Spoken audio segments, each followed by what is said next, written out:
नमस्कार दोस्तों, stock market studies में फिर से एक बार आपको बहुत-बहुत स्वागत है। तो आज मैं फिर से आपके सामने कुछ इंपॉर्टेंट कंपनी का अपडेट शेयर करने वाला हूँ। तो वीडियो को पूरा लास्ट तक देखिएगा और अभी तक अपने चैनल को सब्सक्राइब नहीं किया तो जरूर कर लीजिएगा। तो चलो देख लेते हैं कौन सा कंपनी है इस वीडियो के अंदर।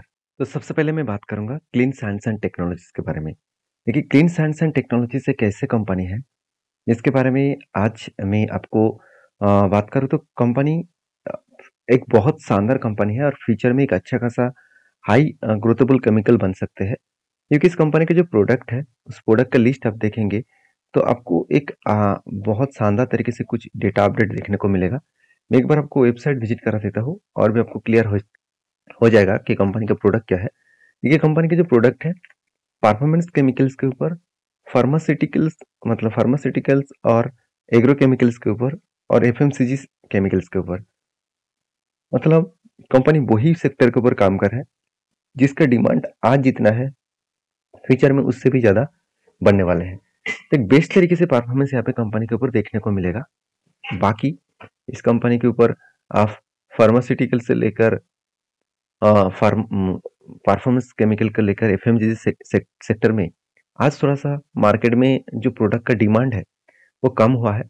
उसके चलते हुए एक बिग फॉल देखने को मिला इस कंपनी के ऊपर। तो किस तरीके से फॉल हुआ आप अगर यहाँ पे देखेंगे, नोटिस करेंगे कि कंपनी का जो लाइफ टाइम इसका हाई है, इस लाइफ टाइम हाई से अगर मैं ग्राउंड लेवल तक देखूं, टॉप लेवल से एकदम ग्राउंड लेवल तक देखूं, तो ऑलमोस्ट 50% करेक्शन हो गया था। और कंपनी की रिकवरी भी अभी कितना हुआ, रिकवरी होने के बाद 48% के आसपास अभी भी करेक्शन दिखने को मिला है। तो इतना बड़ा जो करेक्शन हुआ, क्या इसके बाद वो रिकवरी नहीं कर पाएंगे? देखिए उसके लिए मैं एक लाइन आपके साथ ड्रॉ करके शेयर करूंगा। तो एक लाइन ड्रॉ करके मैं आपके साथ शेयर करूं तो ध्यान दीजिएगा, यहाँ पे स्ट्रांगली कंपनी का क्या था, एक रेजिस्टेंस था और इसी रेजिस्टेंस को वो बार बार क्या किया, फेस किए और उसके बाद नीचे आए और उसके बाद देखिए धीरे धीरे करके वो ऊपर जाने का कोशिश कर रहा है। तो अगर इस लेवल को ब्रेकआउट करके वो ऊपर जाने का कोशिश करे तो फिर से यू टर्न लेकर कंपनी हायर लेवल तक जाने का कोशिश करेंगे। तो यहाँ पे मैंने एक लेवल मुझे देखने को मिला जिस लेवल के बेसिस में मैं एक छोटा सा ट्रेड लेने वाला हूँ। वो ट्रेड कुछ इस तरीके से बन रहा है, एक रेंज बना, एक रेंज बना वो भी बाइंग रेंज का। तो इस बाइंग रेंज को जब भी मैं मार्किंग किया तो मैंने एक चीज देखा कि नीचे लेवल को जब भी टच करेंगे तब यहाँ पे एंटी बनेगा और अपसाइड में यहाँ पे टारगेट बनेगा। तो अभी तक तो एंटी नहीं बना क्योंकि नीचे आया ही नहीं, वहां से रीबैक तो करने का बात अलग है। तो नीचे आया नहीं, उसके बाद रीबैक करने में थोड़ा सा टाइम लगेगा। बाकी इस कंपनी के ऊपर आपके क्या डिसीजन जरूर कमेंट्स करना, क्योंकि कंपनी इसके ऊपर सिर्फ खुद में इन्वेस्टमेंट नहीं करके रखा हूँ, म्यूचुअल फंड भी खुद के होल्डिंग को बढ़ाते चले जा रहे हैं। और एफएस जो है जिसके पास 4% होल्डिंग था वो बढ़ के हो चुके हैं करीबन 6% के आसपास। और मजेदार बात क्या है आप जानते हैं, इस खराब टाइम में कंपनी के ऊपर जो सेल ऑफ हो रहा है उतना ज्यादा नहीं है, क्योंकि क्वांटिटी ऑफ बाइंग देख लीजिए, बाइंग कितना हो रहा है, सेलिंग उससे कम हो रहा है। तो बाइंग कितना हो रहा है, सेलिंग उससे कम हो रहा है, मतलब एक अच्छा खासा बाइंग और सेलिंग का जो सिचुएशन है वो यहाँ पे अच्छा खासा बनता हुआ देखने को मिले। बाकी इस कंपनी के ऊपर आपके क्या ओपिनियन है जरूर मुझे कमेंट्स करके बताना।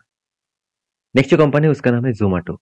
तो जोमेटो इंडिया की एक लीडिंग कंपनी है। देखिए इस कंपनी का मार्केट कैप आज बढ़कर 1,50,000 करोड़ के आसपास हो चुके हैं। तो एक हाई ग्रोथेबल कंपनी बन चुका है, क्योंकि ये कंपनी जिस तरीके से स्टार्टिंग होने के बाद, मतलब मार्केट में लिस्टिंग होने के बाद जिस तरीके से गिरावट हुआ था उसी तरीके से वो रिकवरी भी किए, मतलब बेस्ट तरीके से वो रिकवरी भी किया।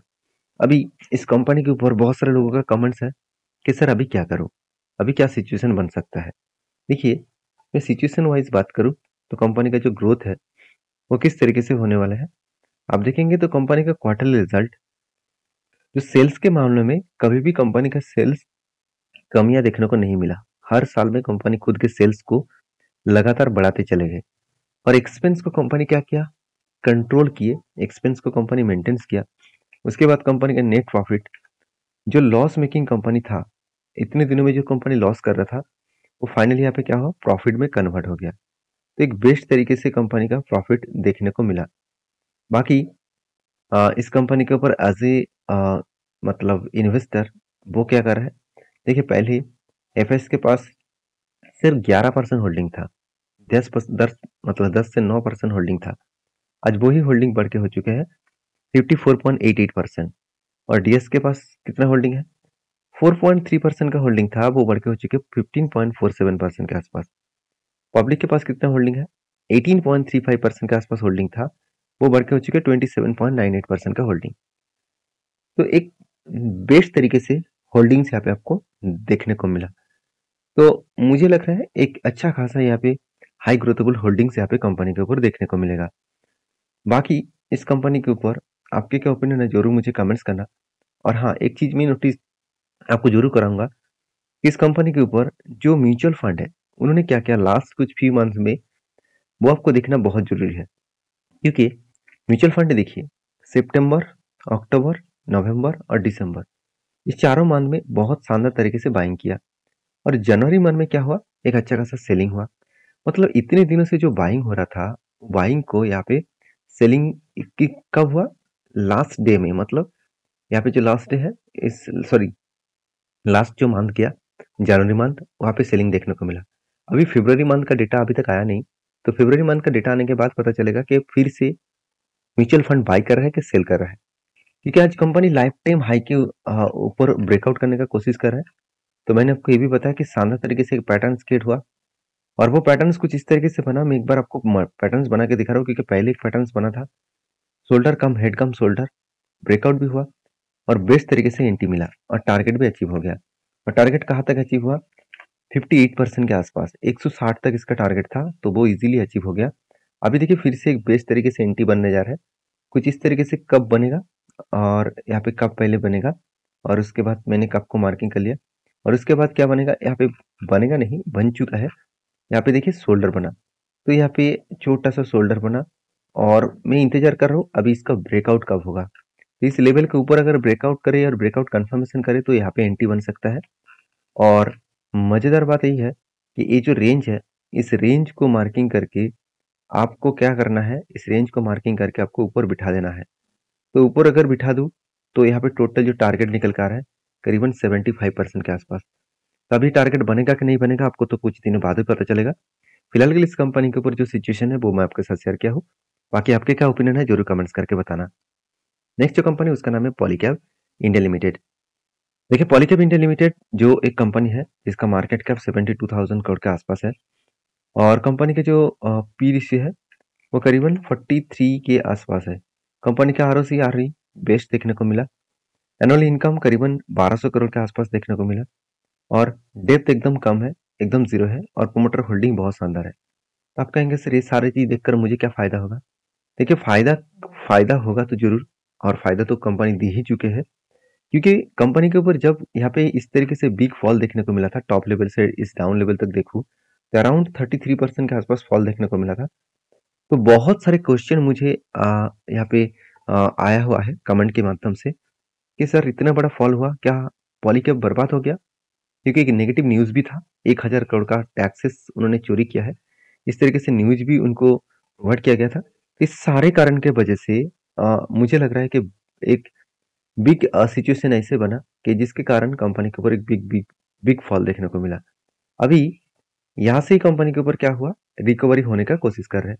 और मैं आपको ये बताया था कि मेरा एंटी कहाँ पे था, मेरा एंटी इस ग्रीन कैंडल के ऊपर था, और मेरा टारगेट था इस हायर लेवल तक, क्योंकि यहाँ से गैप था, इस गैप को फिलअप करने के लिए वो आज नहीं तो कल वो पहुंचने वाले थे। तो फाइनली वो टारगेट को अचीव भी कर दिया। और ये जो रेंज बना था, ये रेंज वो टोटल मुझे अराउंड 22% के ऊपर रिटर्न मिला। चलो एक बार दिखा भी देता हूँ कितना रिटर्न मिला, कितने दिनों में मिला। तो एंटी लेवल से अगर मैं टारगेट लेवल तक मार्किंग करूँ तो 21 से 22% के आसपास रिटर्न मिला, और वो भी 45 डेज में। तो कहने का मतलब है अगर सही कंपनी में सही तरीके से अपने ढंग से अगर एंट्री ले लिया तो आप आपको प्रॉफिट बनेगा। कंपनी के ऊपर सिर्फ एक चीज देखना है कि कंपनी फंडामेंटल्स और फाइनेंशियली ठीक ठाक है कि नहीं है। तो कंपनी का फाइनेंशियल बेस्ट है, इसमें कहने का कोई जरूरत नहीं है, क्योंकि प्रॉफिटेबिलिटी हर साल कंपनी बढ़ाते चले जा रहे बढ़ाते चले जा रहे हैं। तो कोई भी इतनी बेस्ट कंपनी के ऊपर अगर आपको 20% के उससे ज्यादा अगर डिस्काउंट में मिले, मतलब सस्ते में मिले, तो उसके ऊपर मैं तो टूट पड़ता हूँ। आप भी इस कंपनी के ऊपर रिसर्च कर सकते हैं। तो बाकी आपके क्या ओपिनियन है जरूर मुझे कमेंट्स करना। वीडियो में अगर जानकारी अच्छा मिले तो प्लीज़ लाइक करना। तो मिलते हैं नेक्स्ट वीडियो में, तब तक के लिए धन्यवाद।